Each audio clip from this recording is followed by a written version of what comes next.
Sama, sama-sama ya untuk intens ya.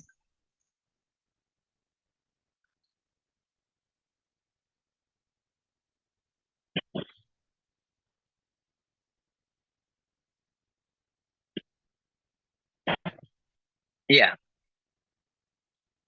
ya begini. Terima kasih untuk intens. Kita melihat bahwa ada pola laku atau perilaku atau model yang mungkin keliru dalam berbangsa, bermasyarakat, dan mungkin menunjukkan penampilan atau keberhasilan seseorang gitu ya.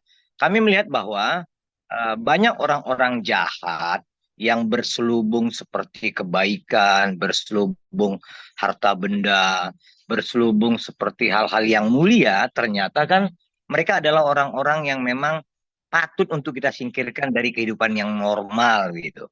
Jadi kita tidak ingin dikelabui dengan ada orang yang disebut crazy rich atau disebut seperti orang baik hati. Sesungguhnya orang-orang seperti ini kan kayak main sulap begitu. Baru berapa tahun kerja bisa disebut miliuner atau kaya raya. Padahal mekanisme seseorang untuk menjadi berhasil, mempunyai tabungan yang banyak, dengan konsisten, dengan cara-cara yang baik dan atau menggunakan uang putih, itu tidak bisa main sulap seperti membalikan telapak tangan gitu ya. Nah, jadi kita sarankan kepada siapapun putra-putri bangsa kita, baik yang muda, tua, atau yang bagaimanapun untuk tidak bangga mendengung-dengungkan atau mengumbar kekayaan yang pada satu titik tertentu akan terbuka terbukti bahwa itu sesungguhnya uang hitam. Begitu dia untuk investasi.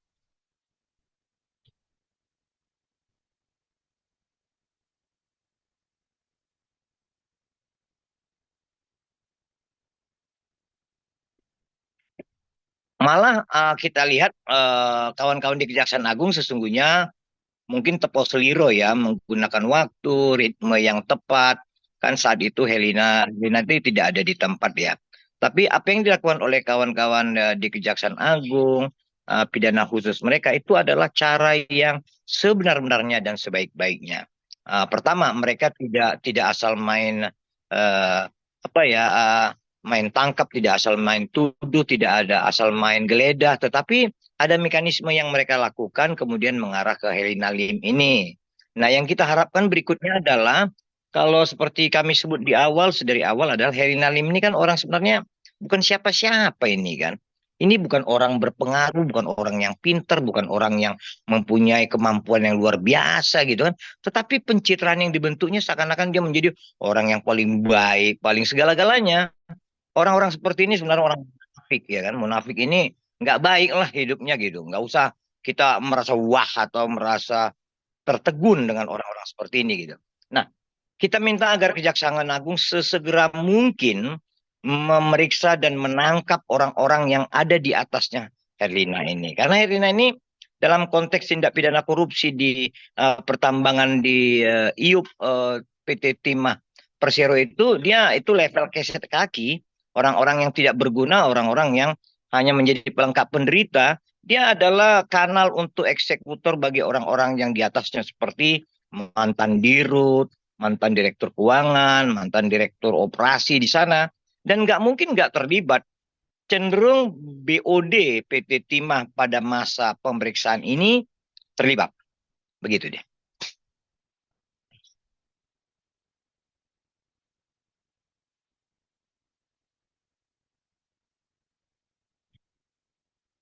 Betul. Jadi Helena Lim ini kan sebenarnya mohon maaf aja lah ya. Kalau kita nggak ngitung dia ini hanya kanal atau mesin cuci uang, itu pun kecil gitu. Tetapi yang merampok uang ini kan ada jajaran direksinya PT Timah, kemudian korporasi-korporasi yang ikut seakan-akan dibangun menjadi ikut melakukan kerjasama dengan PT Timah. Padahal sesungguhnya mereka adalah pencuri gitu ya, mereka adalah koruptor gitu. Itu yang harus cepat segera ditangkap oleh Kejaksaan Agung supaya tidak kemana-mana, tidak menghilangkan alat bukti dan orang-orang kayak seperti ini harus mempertanggungjawabkan perbuatannya, begitu dia.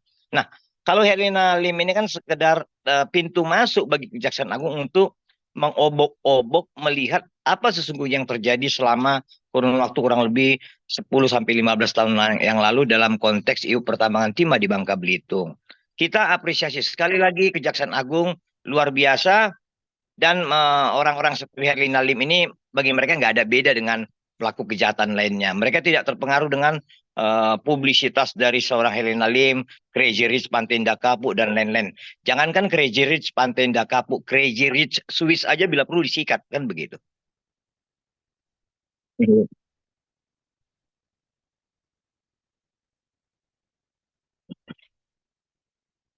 Jadi begini dia, logika sederhananya, waktu digeledah kemarin hampir kisaran di 35 miliar ditemukan di satu rumah Helena Lim. Itu uang cash. Kejahatan ini sudah terjadi kurang lebih 10 tahun. Ya, berarti luar biasa uang kurun waktu 10 tahun disimpan dan atau dicuci yang menjadi bagian atau yang harus perlu diselamatkan oleh Herlina Lim. Nah, ini harus diperiksa oleh Kejaksaan Agung. Siapa yang pernah menikmatinya, ikut menjalankannya. Apakah ada orang apa figur publik lainnya? Jangan-jangan ada selebriti lainnya yang pernah kerjasama dengan Herlina Lim ini.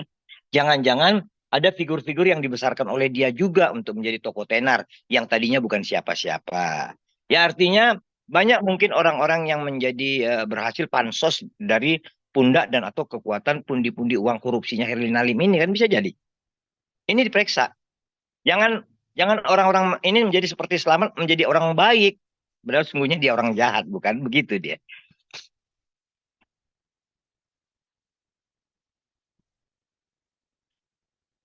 Sepanjang kejaksaan, sepanjang penuntutan, sepanjang nanti pembuktian di peradilan menyebut itu terafiliasi dengan uang hitam kurun 10-15 tahun lalu, disita, dirampas untuk negara, nggak boleh dibiarkan itu. Bahkan sejengkal tanahnya pun harus diambil. Orang-orang seperti ini kan maling yang sudah menikmati puluhan tahun. Ini nggak ada, jangan dikasih layak, jangan dimaafkan lagi itu. Keterlaluan sudah maling, bersikap seakan-akan orang baik, orang terpuji, orang suci kan begitu. Nggak boleh, jangan dibiasakan orang-orang jahat seperti ini mencuci kejahatannya, mencuci aibnya. Kita seperti terpengaruh dan menjadi seperti terpecah belah dalam konsep pemahaman tentang crazy rich, bukan? Jangan mau kita.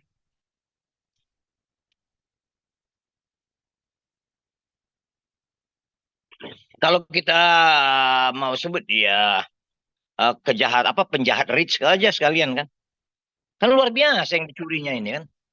Luar biasa kerusakan yang diakibatkan tuh. Itu hati-hati loh untuk kawan-kawan intens. Kita berterima kasih kepada Kejaksaan Agung. Ini kan Helena bagian dari kejahatan 270 triliun. Luar biasa angka itu, bukan? Ini luar biasa jahat ini orang.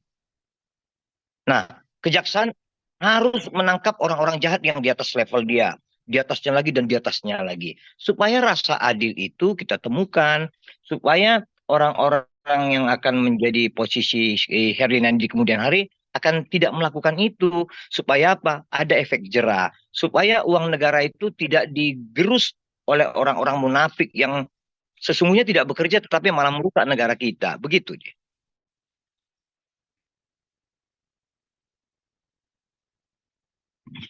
Memang memang banyak faktor nanti tapi kurunnya umumnya tuntutan itu 10 ke 20 tahun harapan kita dari Kejaksaan Agung lah ya. Tapi kalaupun bisa memang ada contohnya dibuat hukuman mati senang juga kita. Iya kan? Biar ada efek jerahnya biar bangsa ini bisa maju ke depan. Jangan bangsa ini teriak-teriak pemimpinnya Indonesia Emas 2045 tapi perilaku koruptornya makin lebih jaya daripada itu, mencuri terus kan gitu. Iya, iya, iya.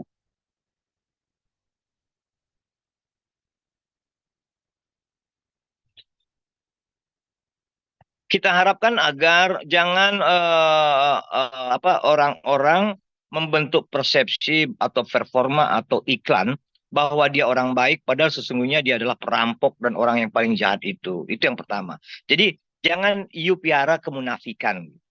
Kemudian untuk orang-orang yang mau tenar dan atau menjadi figur publik, nggak usah cara-cara seperti inilah. Masih banyak cara yang baik kok. Masih banyak dengan cara dapat rezeki 10.000, bersedekah mungkin 4.000, 5.000. Lalu dapat umpamanya kontrak. iklan dan atau kontrak film atau kontrak komedian atau apapun mungkin 10 juta bisa berbagi 5 juta. Nggak harus ikut dalam korupsi tambang timah, ikut dalam korupsi BTS, ikut dalam korupsi eh, ekspor impor emas, ikut dalam korupsi migas. Kan nggak harus ikut korupsi. Baru bisa berbagi, bukan? Jadi, kalaupun Anda mau korupsi, mbok ya korupsi aja lah gitu. Gak usah cuci-cuci tangan seakan-akan Anda orang baik gitu. Mungkin ini yang bisa kita sampaikan khususnya utamanya ke figur-figur publik, putra-putri bangsa kita yang kita yakini dengan keahliannya masing-masing, profesionalismenya mampu untuk mendapat rezeki. Begitu dia.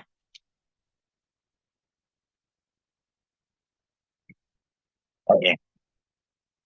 Terima kasih. Sama-sama, Terima kasih. Terima kasih.